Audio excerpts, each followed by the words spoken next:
You can't know what you want when you continually kind of working.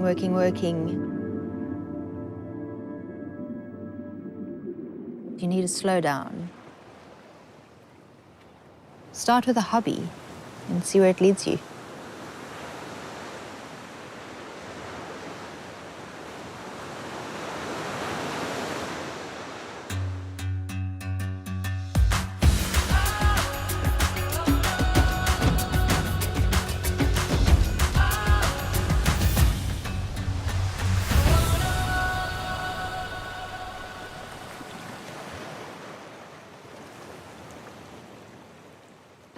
My name is Roshana Gray. I live and work in Cape Point. It's deliciously situated in between a mountainside and the ocean. Very elemental. It gets very windy and very hot in summertime and very cold in winter.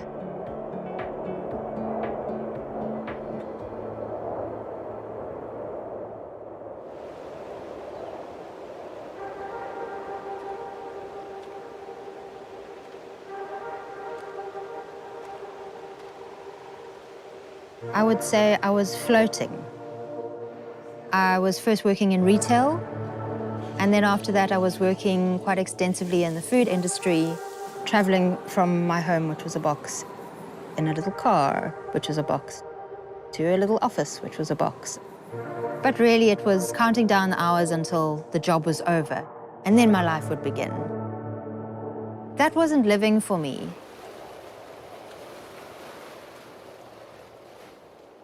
She didn't know a lot about wild plants initially, moving here, but what she's done as well is sort of opened up everybody's eyes. It all started with growing vegetables in my garden. Until a Japanese cyclist came to visit. He ended up staying for 99 days. Every so often he would go on his bike and he would drive off to the beach, and he would come back, and shortly afterwards I could smell these amazing cooking smells coming from his little campsite. He showed me the joys of the sea vegetables. He basically stood out there on the beach with me and he said, look at this, like all of this food, this is all amazing sea vegetables. Why is nobody eating them? From then on, my curiosity was sparked. Very interestingly enough, seaweeds change their nutritional value depending on what season it is. So, for instance, sea lettuce, which is a beautiful green seaweed that grows in the little intertidal pools, it's full of vitamin C in summer and vitamin D in winter, which is pretty perfect. It's designed for us.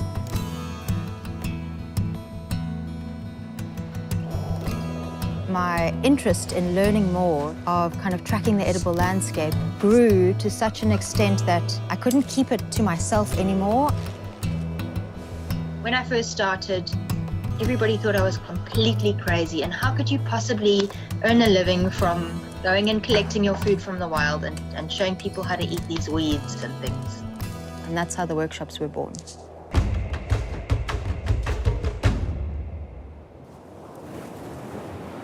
We take people down. It's like completely immersive, interactive learning. And I call it the full circle of learning, where basically you go into the rock pools. We have our educational with your toes in the water.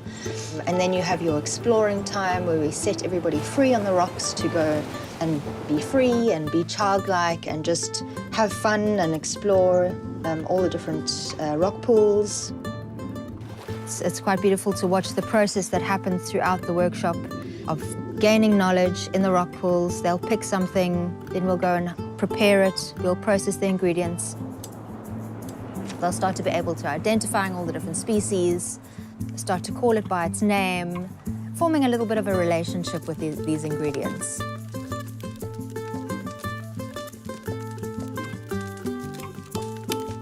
Take something that looks rather awful at first and you don't ever consider eating it, and to transform it into something that is just so mouthwatering and really also healthy. That was for me just a turning point. I basically learned everything I know from Roshana. I'd studied to be a chef, and so it made so much sense to find a way to utilize ingredients from the wild, from my backyard. Aligrekel, which is a herbivorous sea snail, was boiled in seawater, minced and mixed with nasturtium mayonnaise, sesame oil, red onions, herbs, and they were served up straight in their shells. Using the soft seaweeds like sea lettuce and rack that you can eat raw, we made sushi and decorated them with edible flowers. And then sitting down at the table with all this beautiful food that everybody has harvested and created into beautiful dishes, then it's like it's a magical moment of sitting down and appreciating everything and then enjoying it together.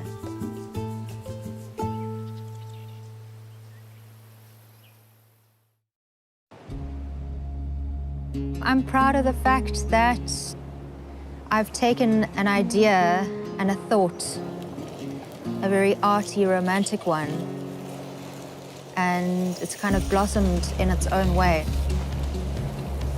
Kind of changed my outlook on life. Don't not do something and then regret it. What's the worst that can happen? Spread your wings.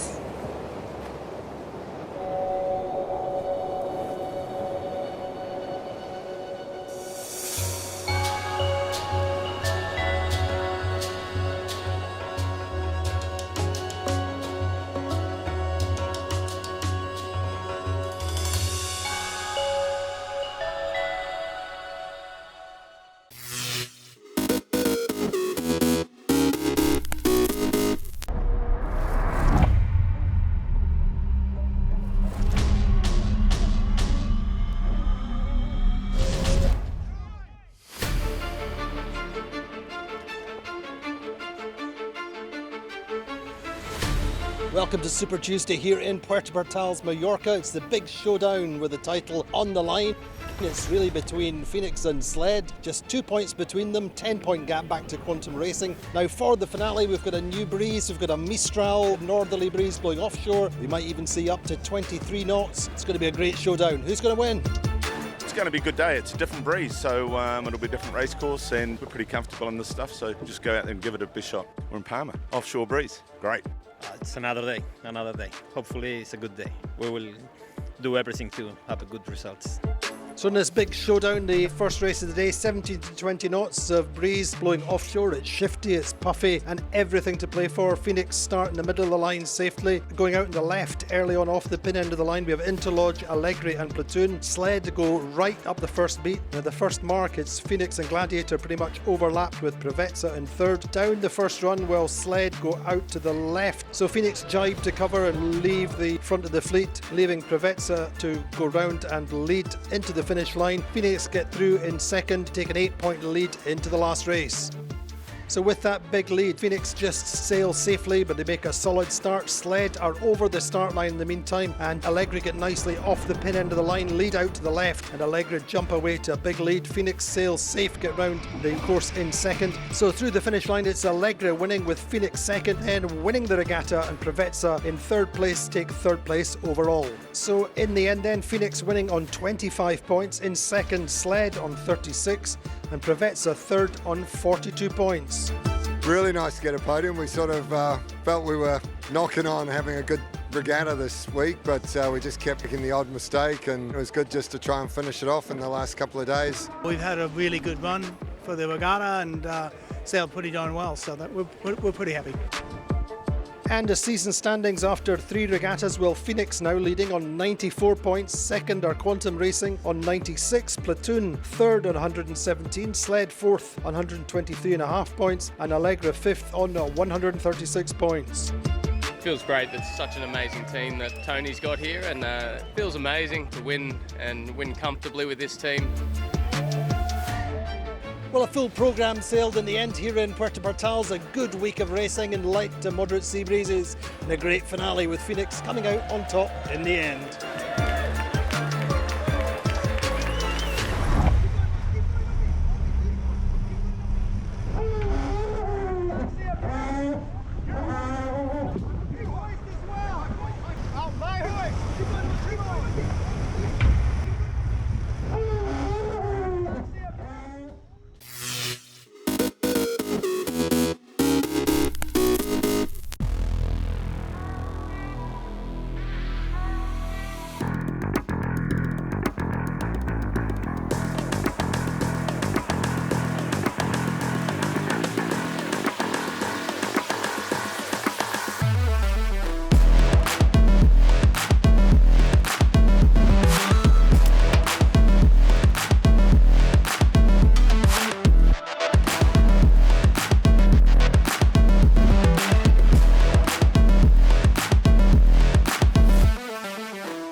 idea of the proof of concept currently displayed at Selfridges is one of a transformation. The leading retailers of the world are really thinking how to react to the emergence of e-commerce to evolve and enhance their value proposition to be much more focused on the consumer. The customer experience at the shops has to evolve to amplify the brand, put the customer at the center. So what we're showcasing here today is an extrusion technology that we've developed to work with ocean plastic. It is based on local manufacturing, so you can actually produce on demand, you don't create the stock, right? You can literally go to a shop or even do it online, choose your product, customize it, and then come here and pick it right fresh from the robot.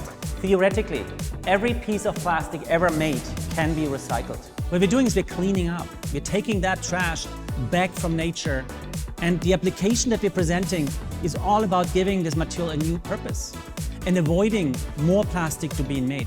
The retail space is already changing. Robotics is already helping that transformation in areas like omni-channel, micro-fulfillment, customized production, but also robots are bringing and helping retail to fully digitalize. Every operation a robot does has data, and that data can ultimately be used by the retailers to understand better consumer preferences in order to offer them the product they want.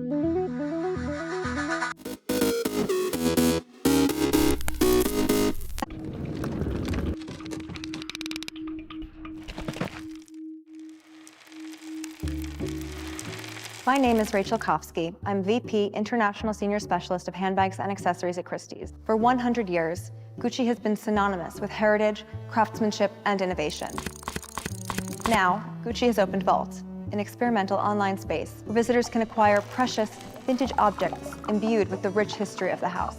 I am delighted to share some fascinating elements from the story of Gucci, conveyed through signature symbols, motifs, and styles. Lift boy sign. The story of Gucci begins with the tale of Guccio Gucci, who moved from Florence to London at the age of 16.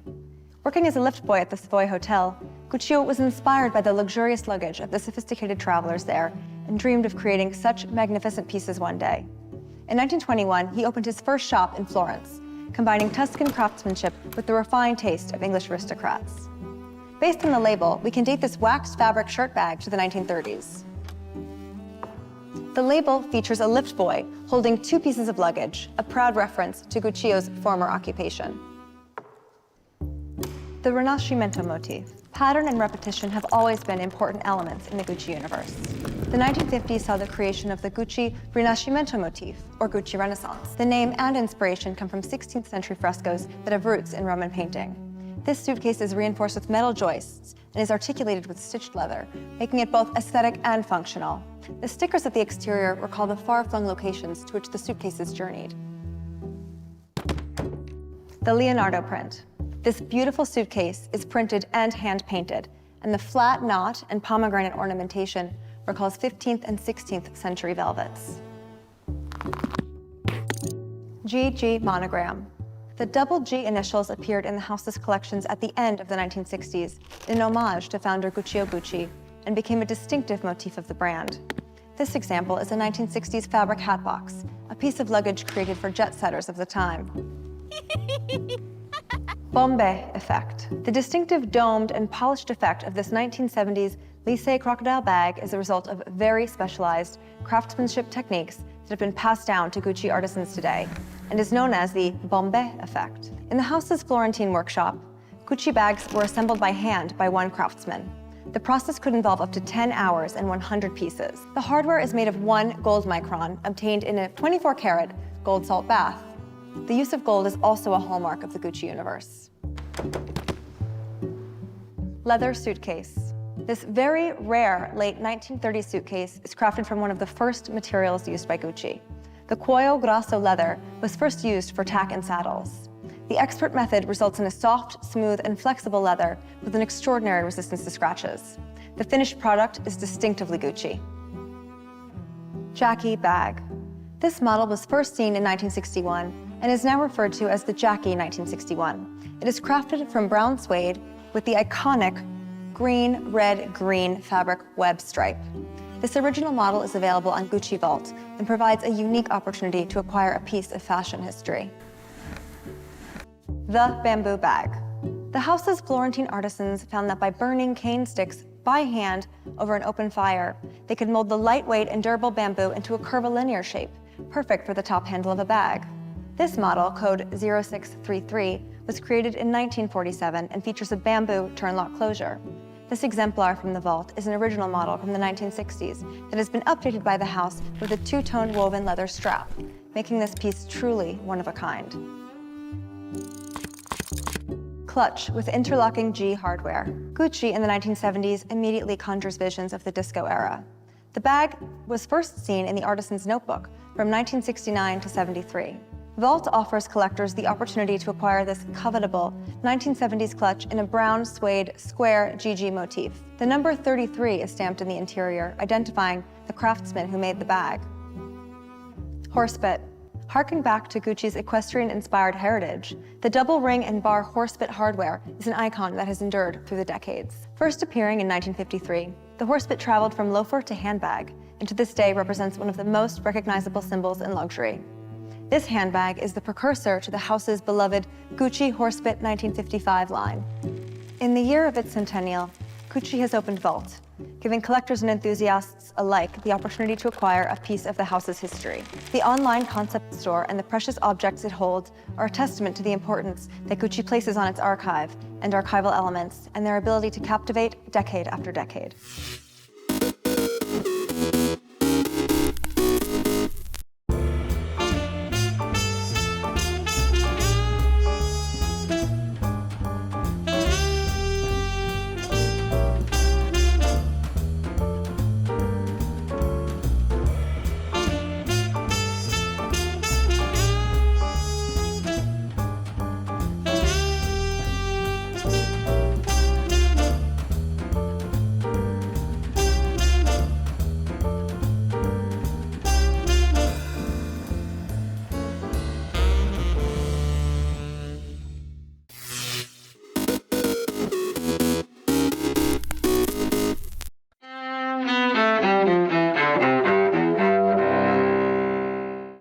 August 17, 1969, Hurricane Camille slams into the Gulf Coast, making landfall just east of the mouth of the Mississippi River.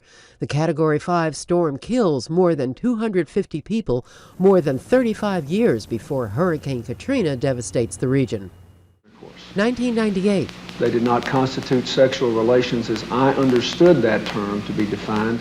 In Washington, President Bill Clinton faces federal grand jury questioning in the Monica Lewinsky scandal.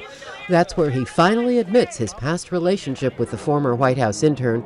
Afterward, Clinton tells the American people, Indeed, I did have a relationship with Miss Lewinsky that was not appropriate. In fact, it was wrong. It constituted a critical lapse in judgment and a personal failure on my part for which I am solely and completely responsible. 1896. There are strange things done in the midnight sun by the men that toil for gold. Prospectors find gold in Canada's Yukon Territory, a discovery that touches off the Klondike Gold Rush in the following year. 1807. Robert Fulton's steamboat begins its successful round trip up the Hudson River from New York City to Albany, New York. The voyage of the North River steamboat, popularly known as the Claremont, revolutionizes American transportation in the 19th century. 1987. Rudolf Hess, the last member of Adolf Hitler's inner circle in Nazi Germany, dies of an apparent suicide at age 93. Hess was the sole inmate at Spandau prison in what was then West Berlin, serving a life sentence for war crimes. And 1943. You talking to me? You talking to me? You talking to me? Well, I'm the only one here. Actor Robert De Niro is born in New York City. Among his films, Taxi Driver, The Godfather Part 2, Raging Bull, Goodfellas, and Analyze This. Today in History, August 17th. Sophia Manos, The Associated Press.